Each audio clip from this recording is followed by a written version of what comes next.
Olá, meus queridos irmãos, eu sou a Roberta. E como Jesus disse que onde duas ou mais pessoas estiverem reunidas em seu nome, lá ele vai estar, eu te convido para nesse momento elevarmos os pensamentos a Jesus e que assim a gente possa desfrutar da convivência com o Divino Mestre. Que ele possa ser sempre a nossa inspiração. Porque ele veio a esse planeta para nos ensinar, para nos dar o exemplo, então que a gente possa pelo menos tentar seguir os passos dele. A cada Natal que passa, a cada Páscoa, a cada marco, enfim, da passagem de Jesus, nos chama a atenção que nós estamos ficando distantes, cronologicamente, da vinda de Jesus a este orbe. A cada ano que passa, vão ficando mais distantes os dias em que nós tivemos Jesus caminhando por aqui. Mas isso não é problema. O que nós precisamos é ficar mais próximos de Jesus através dos ensinamentos dele. Já são 20 séculos da chegada de Jesus. Esse Espírito maravilhoso que veio e dividiu a contagem do tempo entre antes e depois de Cristo. Jesus vem e nos ensina através de parábolas. Os ensinamentos de Jesus começam simples e ao longo do tempo eles vão se aprofundando e aumentando a significação. Até que em 1857, em 18 de abril de 1857, é lançado o Livro dos Espíritos, o Consolador prometido por Jesus. Não é um ensinamento que muda. O que muda, ou deveria mudar, somos nós e a nossa capacidade de compreensão, entendimento e principalmente de aplicação. E que a gente tenha, essa urgência, que a gente tenha no nosso íntimo esse compromisso de, no nosso cotidiano, tentar pelo menos aplicar os ensinamentos desse evangelho de amor deixado por Jesus. Lembrar que a gente está encarnado, lembrar como está no nome dessa nossa querida Casa Espírita, nós estamos encarnados numa grande seara que a gente veio para aprender a agir fraternalmente.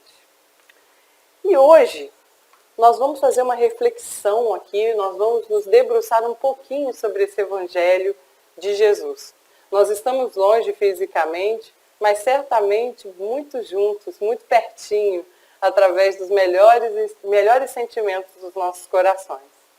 E olha, o tema de hoje, nesse momento em especial, cai como uma luva. O tema de hoje me socorreu bastante, me socorreu muito. O ouvido mais perto da minha boca é o meu mesmo, quem fala é quem mais tem que ouvir. E foi um tema que me ajudou demais. É um texto do Emmanuel, do livro Ceifa de Luz, psicografado pelo nosso querido Chico, que se chama Prescrições de Paz.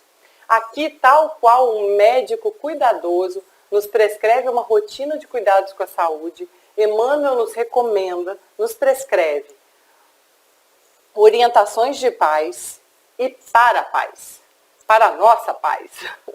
E quem de nós não está precisando de um cadinho de paz, como dizem lá na minha terra, lá nas Minas Gerais? Eu vou ler aqui para vocês a mensagem para a gente dar uma contextualizada, E aí a gente vai falando depois um pouquinho de cada uma delas. Prescrições de paz. Portanto, não vos inquieteis com o dia de amanhã, pois o amanhã trará os seus cuidados. Jesus, em Mateus, capítulo 6, versículo 34. Na garantia do próprio equilíbrio, alinhemos algumas indicações de paz, destinadas a imunizarmos contra a influência de aflições e tensões, nas quais tanta vez, imprevidentemente, arruinamos tempo e vida. Corrigir em nós das deficiências suscetíveis de conserto e aceitar-nos nas falhas cuja supressão não depende ainda de nós, fazendo de nossa presença o melhor que pudermos no erguimento da felicidade e do progresso de todos. Tolerar os obstáculos com que somos atingidos ante os impositivos do aperfeiçoamento moral e entender que os outros carregam igualmente os deles. Observar ofensas como retratos dos ofensores, sem traçar-lhes a obrigação de recolher semelhantes clichês de sombra. Abolir inquietações ao redor de calamidades anunciadas para o futuro, que provavelmente nunca virão a sobrevir.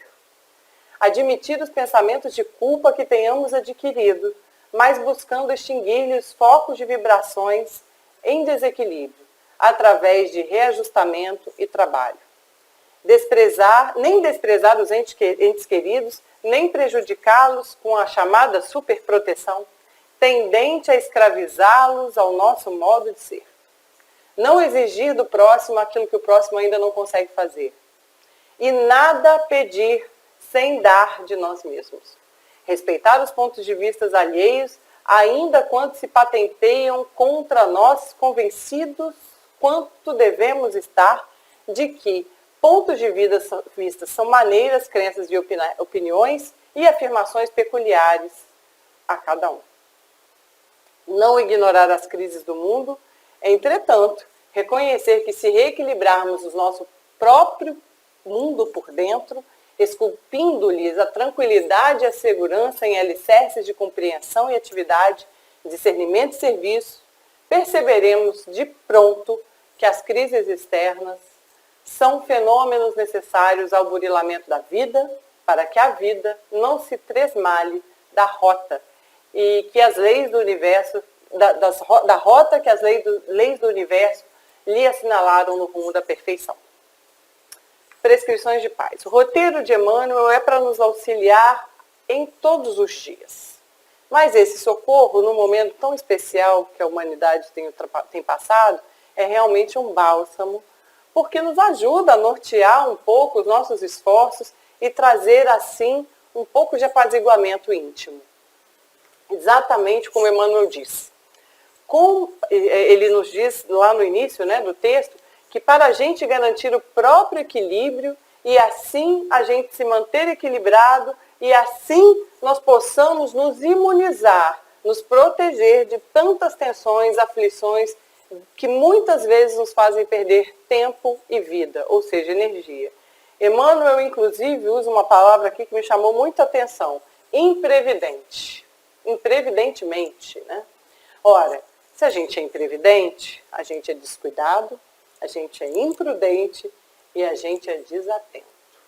E aí a gente percebe que Emmanuel conhece a gente direitinho, né? Porque, de fato, muitas vezes a gente está convicto dessa necessidade de observar os pensamentos, de não se deixar corromper no dia a dia, mas a gente, com tantas notícias chegando, com tanta correria, às vezes, tantos afazeres, a gente acaba negligenciando o vigiar e orar. E aí a gente tem aqui, nesse momento, uma oportunidade de revisitar isso tudo dentro da gente. Eu vou alterar um pouquinho a ordem do texto, só para a gente encaixar as coisas que são afins, uma pertinho da outra. E eu vou iniciar já com a passagem de Jesus, né? Portanto, não vos inquietais com o dia de amanhã, pois o amanhã trará os seus cuidados. Uma outra passagem. Abolir inquietações ao redor de calamidades anunciadas para o futuro, que provavelmente nunca virão a sobrevir.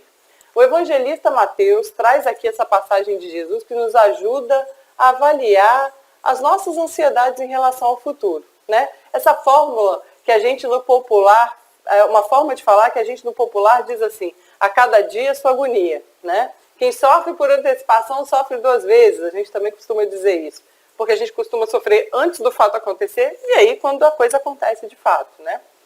Ou sofre à toa ainda, porque às vezes nem acontece, né? E a gente às vezes já carregou um piano de sofrimento.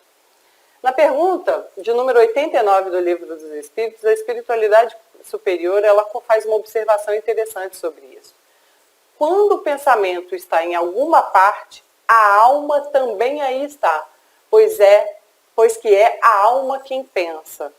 Se o nosso pensamento está no medo, no pessimismo, nas aflições, a nossa alma está ali, né? E a gente pior, a gente encontra ressonância com tudo que está vibrando igual, né? É como se a gente pegasse a antena do nosso rádio para transmitir e captar ondas semelhantes. E aí a gente mergulha nessa psicosfera, nessa atmosfera psíquica de medo, de angústia e de pessimismo. Pensar é criar, né?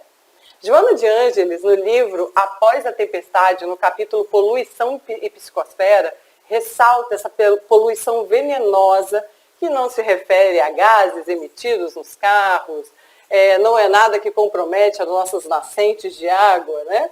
mas é vinda das nossas atitudes, dos nossos pensamentos, das nossas ondas mentais, que intoxicam de dentro para fora e desorganiza de fora para dentro, como a Joana deixa muito claro.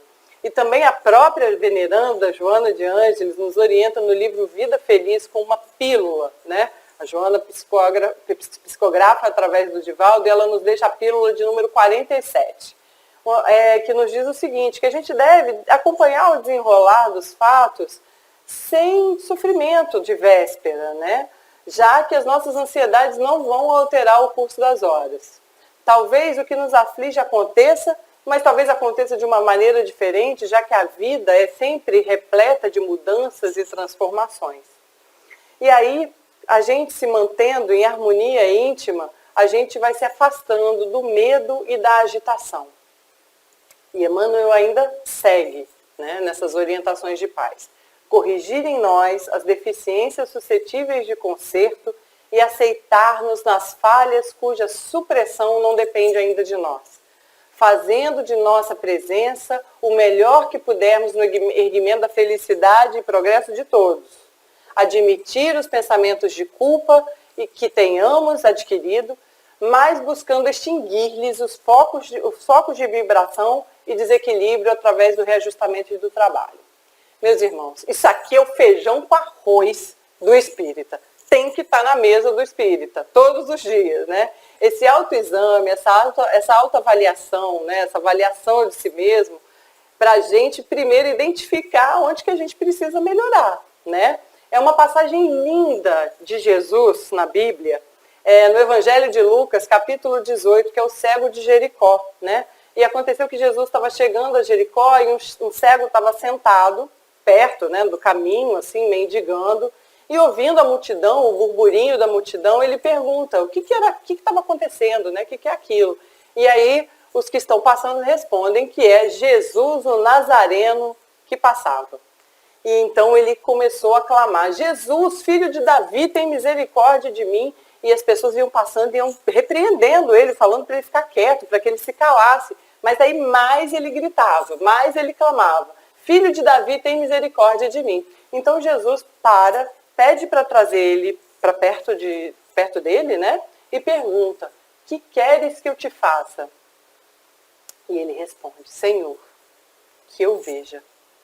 E Jesus então diz, vê, a tua fé te salvou. E ele logo começou a enxergar e aí começou a seguir Jesus glorificando a Deus. E todo o povo, vendo isso, dava louvores a Deus, né? Então, refletindo um pouco sobre essa linda passagem evangélica, né, essa bela figura dos ensinamentos de Jesus, o cego de Jericó. Mesmo sendo desencorajado pelos demais, ele continua clamando pelo Mestre, sentindo a presença vigorosa, brilhosa do Mestre, e aí ele põe-se a gritar, implorando misericórdia. Jesus ouve a súplica e aproxima dele e pergunta, o que você quer? Né? O que você quer que eu te faça? E ele só pede para ver. Jesus, Senhor, eu quero ver. É isso que a gente precisa. A gente precisa ver, enxergar o que a gente precisa trabalhar para a gente poder direcionar os nossos esforços para a nossa melhoria, para a nossa reforma íntima. Né? A tomada de consciência é o ponto de partida. Leon Denis deixa isso muito claro no livro O Problema do Ser e do Destino. Às vezes você vai ver o problema do ser e do destino e da dor, mas eu vi que numa última revisão, numa última edição, ele tirou, né? A dor do título. E ele diz de uma forma muito clara, muito objetiva. Não há progresso possível sem a observação atenta de nós mesmos. Necessário vigiar todos os nossos atos impulsivos para chegarmos a saber em que sentido devemos dirigir nossos esforços para nos aperfeiçoarmos. Joana de Ângeles também diz isso no livro Lições para a Felicidade, capítulo 29, Autoconscientização. E ela fala que a autoconscientização, a autorreflexão, mediante as quais a gente descobrirá a nossa realidade essencial, a nossa essência, né? Mas aí, de posse de todo esse material de trabalho, o que a gente faz? A gente sabe exatamente onde que a gente precisa melhorar. O que a gente faz? A gente começa a se açoitar com culpa e vergonha, se mantendo em desequilíbrio, continua desequilibrado, né? André Luiz, em Nosso Lar, tá aqui, ó, ele relata essa experiência própria, né? Quando ele se depara com as suas falhas, sobre um suicídio ali indireto que ele praticou, e aí ele bota a mão na cabeça e chora, as lágrimas descem, e ele fala, como fui perverso. A gente faz isso também, né? A gente faz isso o tempo todo. E aí Clarencio, que é, né, o mentor que socorre André Luiz do umbral, diz a ele, meu filho, não te lastimes tanto, né? Aproveita esses tesouros do arrependimento, guarda a bênção do remorso, sem esquecer que a aflição não resolve o problema, né?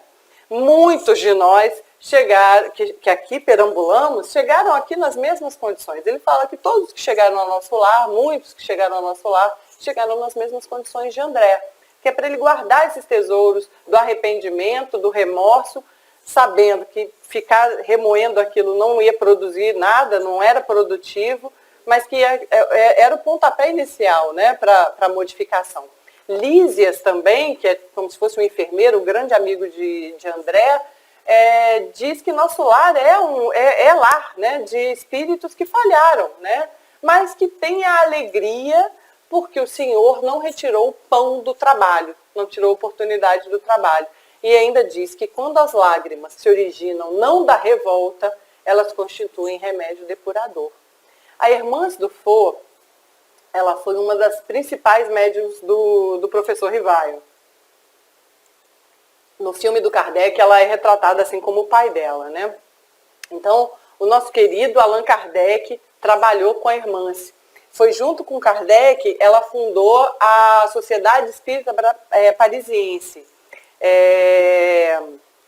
Dá uma olhadinha, tem a biografia da Hermance no site da Federação Espírita Brasileira. Vale a pena porque dá para perceber ali a mediunidade, o calibre da mediunidade da Hermance, mesmo antes dela conhecer Kardec, dela encontrar Kardec. Ela foi druida também, assim como o professor Rivaio, né, na encarnação dele como Allan Kardec, vale a pena. A Hermance, ela ditou o livro Reforma Íntima Sem Martírio, para o Vanderlei Soares de Oliveira. E a Hermance nos diz o seguinte, olha que bonito isso. Ante a penúria dos teus valores, declaraste sem mérito para receber a ajuda divina. Perante a extensão das tuas falhas, açoitas a consciência com lancinante sentimento de hipocrisia, ao repetires os mesmos desvios, dos quais já gostarias de não se permitir.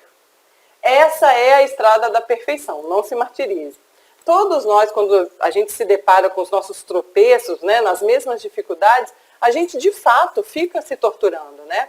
E a Hermance vai além. Sem lástima e censura, perdoa-te e prossegue sempre. Confia e trabalha mais. Por mais causticantes as reações íntimas nos refolhos conscienciais, guarda-te na oração e na confiança e enriquece a tua fé nas pequenas vitórias. A angústia da melhora é o impulso para a promoção. Ou seja, se ame, se perdoe, se abrace, mas não deita na cama que é para chorar, né? Não deita na cama que é lugar quente para chorar. Confie e trabalha mais, né? Cada vez mais. Emmanuel disse isso nesse tópico, né? Reajustamento e trabalho. A gente precisa se reajustar e trabalhar. Tolerar os obstáculos com que somos atingidos ante os impositivos do aperfeiçoamento moral e entender que os outros carregam igualmente os deles. Aqui nós temos a primeira bem-aventurança do Evangelho. Bem-aventurados os que choram, porque eles serão consolados. Bem-aventurados, felizes os que sofrem, porque serão consolados. Eu li que em hebraico é ashrei a palavra, e ashrei é avante, avançai, persista, caminhe, que caminhem os que choram, porque eles serão consolados, né? Essa mensagem de perseverança. E é um dos pilares também da doutrina espírita, olha, porque só a reencarnação, a certeza da vida futura, não é? Justifica essa frase de Jesus. Ninguém precisa sofrer para ser feliz sem haver justa causa. O sofrimento é decorrente das nossas falhas, das nossas faltas, ante as leis de amor de Deus, né? Se não ocorreram nessa vida atual, nessa experiência atual, elas, por certo, são decorrentes de existências passadas. E aí, se a gente sofre sem revolta, com resignação e humildade, a gente está se preparando para ser consolado no plano espiritual, né? Tanto que são os três primeiros itens desse capítulo 5 do Evangelho segundo o Espiritismo. Justiça das aflições, causas atuais das aflições e causas anteriores das aflições. Mostra um Deus justo, perfeitamente justo. Felizes os que sofrem, porque serão consolados, porque mostra que não é em vão, existe um motivo, né? E essa bem-aventurança de Jesus que abrange a todos, porque todos nós sofremos. E principalmente, passa. O sofrimento passa. A partir do momento que a gente se modifica, ele cessa. Uma frase muito bonita que eu vi essa semana, é uma imagem com umas mãos assim, manuseando, né, moldando uma argila.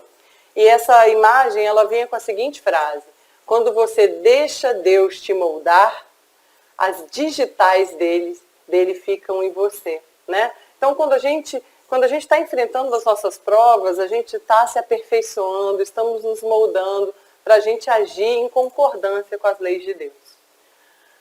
Emmanuel segue: observar as ofensas como retrato dos ofensores, sem traçar-nos a obrigação de recolher semelhantes clichês de sombra. Perdoai as nossas ofensas, assim como nós perdoamos a quem nos tem ofendido.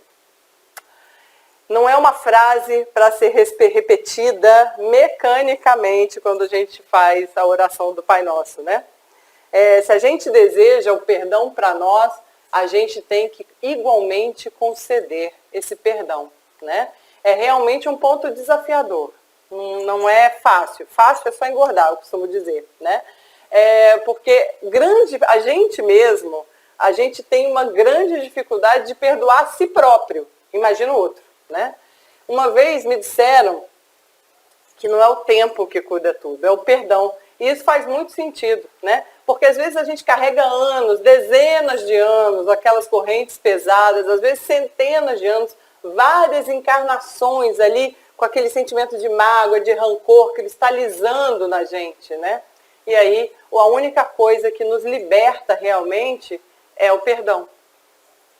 E se a gente pensar, em algumas situações, o nosso ofensor, e eu coloco ofensor aqui entre aspas, porque nós somos ofensores, a gente ofende em outras histórias, né? Porque a gente também machuca o outro, a gente também ofende o outro, a gente também agride o outro. Então, mas se a gente pensar bem, o nosso ofensor, na maioria das vezes, ele nos agrediu uma única vez. Quem fica tornando essa ofensa recorrente, né, somos nós, revivendo, remoendo aquele evento infeliz, né? Até quando? Até quando? Até o perdão. Até que o perdão aconteça. Aí sim, a gente se liberta dessa dor, né, dessa mágoa. E eu estou falando isso porque a gente adoece fisicamente quando a gente não perdoa, né? Tem um professor, o Dr. Fred Luskin, ele tem pós-doutorado em psicologia, ele é professor do Instituto de Psicologia Transpessoal em Palo Alto, na Califórnia, ele é membro do Centro de Conflito e Negociação de Stanford, e ele dirige lá um centro que se chama Projeto Stanford para o Perdão. É um centro de estudos dedicado ao perdão, né? Ele tem até um site em inglês que se chama Learning to Forgive, alguma coisa como aprendendoaperdoar.com, né? E ele afirma, num estudo fascinante que foi feito com adultos de pressão arterial normal, controlada, que um episódio, onde esses adultos foram submetidos a um episódio de 5 minutos de raiva. E ele percebeu que a reação imunológica desses adultos, depois de 5 minutos de raiva, a reação imunológica ficou reduzida de um período de 4 a 6 horas. Eles mediram a imunoglobulina salivar, que que mede a capacidade imunológica do nosso corpo, né? Ela é um anticorpo e ela está predominantemente na saliva, na lágrima, no leite materno, nas mucosas do trato gastrointestinal, no trato respiratório e geniturinário, né? Então pensa bem, 5 minutos de raiva a gente fica mais suscetível a adoecer por um período de 4 a 6 horas. Às vezes a gente busca uma alimentação equilibrada, né? Olha, um tomate orgânico, sem agrotóxico, mas a gente, com a cólera, se alimentando de raiva, está consumindo um veneno muito pior e adoecendo, ficando mais suscetível a adoecer por um período de 4 a 6 horas, né? Nem desprezar os entes queridos, nem prejudicá-los com a chamada superproteção, tendente a escravizá-los ao nosso modo de ser. Não exigir do próximo aquilo que o próximo ainda não consegue fazer e nem pedir sem dar de nós mesmos. Bom, é ser útil, estender a mão amiga e fraterna sem exigir que ajam com a gente da mesma forma, né? Ou sob o nosso código, né? Nos foi concedido livre-arbítrio e às vezes a gente não quer conceder ao outro essa liberdade de decisão. Na pergunta de número 118 do Livro dos Espíritos, Kardec pergunta à espiritualidade superior: podem os espíritos degenerar? E eles respondem que não, que à medida que a gente avança, a gente compreende o que nos estava distanciando da perfeição e que a gente, quando conclui uma prova, a gente adquire essa ciência, né? E a gente não esquece. A gente pode até permanecer estacionário, mas a gente não retrograda. Ou seja, o espírito não regride. A gente está aqui hoje na nossa melhor forma espiritual. A gente pode estar assim há séculos, mas a gente não volta atrás, né? Nas estradas das nossas encarnações, cada um tem uma história, cada um tem um tempo de aprendizado, né? Isso aqui é o mais longe que a gente conseguiu chegar. Até aqui é o mais longe que a gente conseguiu caminhar, né? Cada um de nós tem coisas que a gente não faz mais. Tem coisas que a gente já sabe que não deve fazer, mas ainda não conseguiu deixar de fazer. E tem coisas que a gente nem tem a consciência despertada ainda, que a gente não deve fazer ou que deve fazer, né? Cada um no seu tempo. Na introdução do nosso lar também, Emmanuel tem uma frase lindíssima que Emmanuel colocou aqui, que é bastante interessante.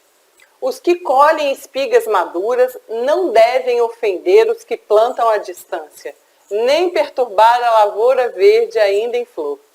Que mensagem de respeito ao momento espiritual do outro Emmanuel nos deixa aqui, né? Tem uma história de Gandhi, que é uma mãe leva o filho para conversar com ele, aguarda numa fila por horas, e quando chega, né, com a criança até o Gandhi, ela pede: Mahatma, por favor, pede para o meu filho parar de comer açúcar, ele come muito açúcar e isso vai fazer mal para a saúde dele.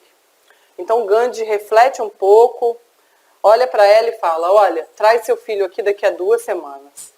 E aí novamente ela volta, aguarda na fila para conversar com ele, e quando ela se aproxima do Gandhi com a criança, ele olha bem nos olhos da criança e Gandhi fala assim: menino, não coma muito açúcar, pois faz mal para a saúde.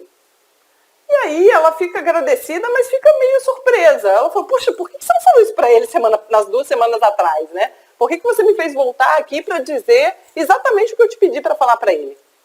E aí Gandhi diz para ela: há 2 semanas eu estava comendo muito açúcar. Eu não posso exigir dos outros algo que eu não pratico.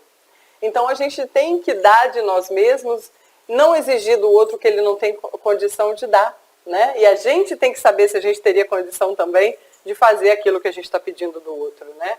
A gente tem que ser ator, fazer ao outro o que o que a gente gostaria que fizessem por nós, né? E aí a gente cria esse círculo virtuoso, onde a gente passa a ajudar e ser ajudado, e não apenas sermos socorridos, né?